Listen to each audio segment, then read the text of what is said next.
Greetings, administrators. My name is Zone Zero Hero, and this is Endfield. Hey, guess what? Laevatain.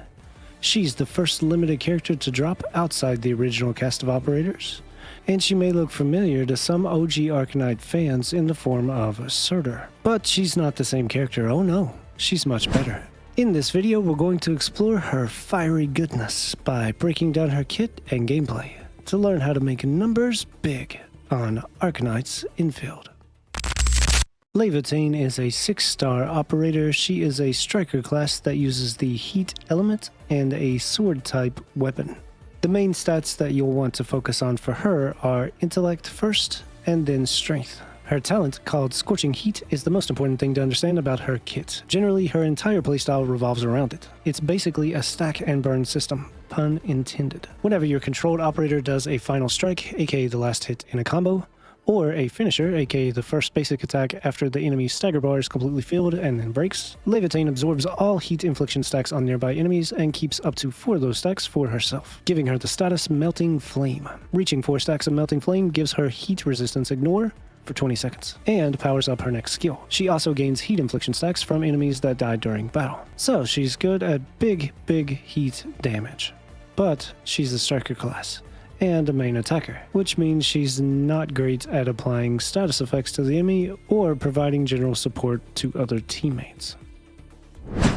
Now let's break down her kit. First, we need to talk about her ultimate, because it requires almost 3 times the cost of most operators. Yup, for real. In order not to be booty and keep her skill uptime smooth, you need to understand that Laevatain has 2 skill modes, one in her normal form and one in her ultimate form. Each of these has an enhanced version, which is cast when she is holding 4 Melting Flame stacks. Using this deals combustion to all enemies in the area and doing a stupid amount of damage. This is extremely important to proc because, as I mentioned before, Laevatain's ultimate is a thirsty girl that will need moi ultimate points. When her ultimate is used, Laevatain summons... yeah, I'm not even going to try to pronounce that. I'm just going to put that up on screen. And then she becomes the controlled operator.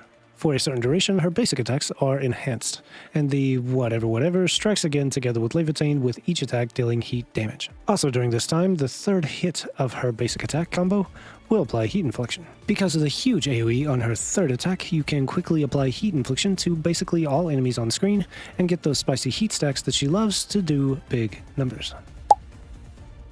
Laevatain's combo skill is called Seethe. To trigger the combo skill, she requires the enemy to be suffering from corruption or corrosion. When triggered, it deals heat damage and gives Laevatain 1 stack of Melting Flame. Additionally, she gains ultimate points per each enemy hit with the combo skill. She can proc this herself by using the combustion caused by her enhanced version of her skill, or rely on teammates to proc combustion or corrosion. Laevatain's battle skill is named Smoldering Fire. Smoldering Fire summons a magma fragment to constantly attack enemies and deal heat damage. Hitting the enemy grants 1 stack of Melting Flame. If Laevatain already has 4 stacks of Melting Flame when the skill is cast, it will then consume all the stacks and perform 1 additional attack that deals heat damage and forcibly triggers temporary combustion on all enemies in a large area. When this additional attack hits the enemy, she will restore additional ultimate energy. Finally, the effects of her battle skill are enhanced when Laevatain's ultimate is active. Because she gains heat stacks from many multiple sources, like defeating enemies, her own combustion procs, as well as teammates applying a combustion or corrosion to the enemy, this means that there is no definite rotation, as you will have to adapt to each battle accordingly. Just make sure that you are continually gaining stacks of Melting Flame and using her ultimate as often as possible, aiming specifically to use it during stun windows, but not necessarily exclusively, as being in her ultimate enhanced state will be a large portion of her damage.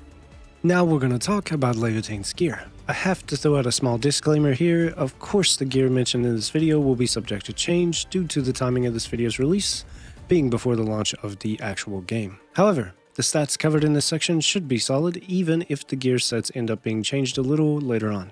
Like I said in the beginning of the video, she uses intellect as her main stat. So as a basic rule, you want intellect on every piece of gear that she has equipped, including her weapon. That being said, the gear set Hot Work was definitely crafted with her in mind. The set gives you 60% heat damage increase for 8 seconds upon applying combustion. With this set, if you play your skills right, you basically have 100% uptime on her melting fire buff. There are other sets that can be experimented with to her advantage, like MI Security, which gives crit rate bonuses. Having just one set per character is fine, but a lot of times it's very beneficial to mix it up and to try new things.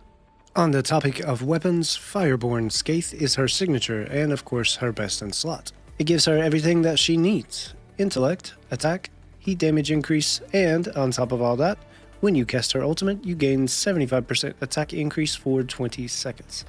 That's huge. That's big. Other than her signature weapon, there are two other acceptable 6-star options: White Knight Nova and Umbral Torch. Both have respectable stats and give increase to combustion. Rounding out the list, Fortmaker works as a 5-star weapon, and Laevatain works as a 4-star option. Now let's talk about possible teammates to pair with Laevatain. For this video, there are 2 teams I will suggest. And yes, they are suggestions. I offer stats and statistics, not demands. There are many combinations of teams to enjoy while playing Endfield, and I definitely encourage you to experiment for yourself. The first team focuses on lots of heat infliction generation. For that one, we have Laevatain, Wolfguard, Ember, and Antal. To be honest, if you're looking for a mono heat team, at launch, this one is the top of the meta. Out of all the operators in the game at the moment, this combination of teammates will give you the biggest numbers and the fastest clears for mono heat. That's why it's my first suggestion. My second suggestion was formed based off of what each teammate can offer to aid Laevatain. And it looks a little bit like this: Laevatain, Wolfguard, Akakuri, and Ardelia. Wolfguard provides the team with additional heat stacks and additional damage. He is probably the best in the game at applying heat stacks. That's kind of his thing. Akakuri also provides a heat infliction or 2 of her own from her battle skill, but mostly you'll want to utilize her ultimate move to generate SP. Finally, Ardelia increases damage done to enemies by applying corrosion to the enemy with her combo skill, which also helps Laevatain proc her own combo skill. She adds susceptibility via her enhanced skill, and of course, she also heals the party. Much like every main attacker, Laevatain is a character that requires the entire team to be built around her, but that's a situation worth getting yourself into because she also does the best AoE damage in the entire game. Crazy AoE damage. At the launch of the game, there are 2 or 3 characters that I would highly suggest pulling for and putting all your resources into, and Laevatain is one of those characters. If you're looking for heat team or if you're looking for big AoE damage, you literally have the best option with Laevatain. If you found this video to be helpful, then please help the video by hitting that like button and commenting down below. And if you want to see more Endfield Operator Guides, sub to the channel, because moving forward, that's what I plan to do. For real, thanks for watching. And if you want to see more of my Endfield content, click on the video on your screen right now. YouTube thinks you'll enjoy it. Let me know if they nailed it.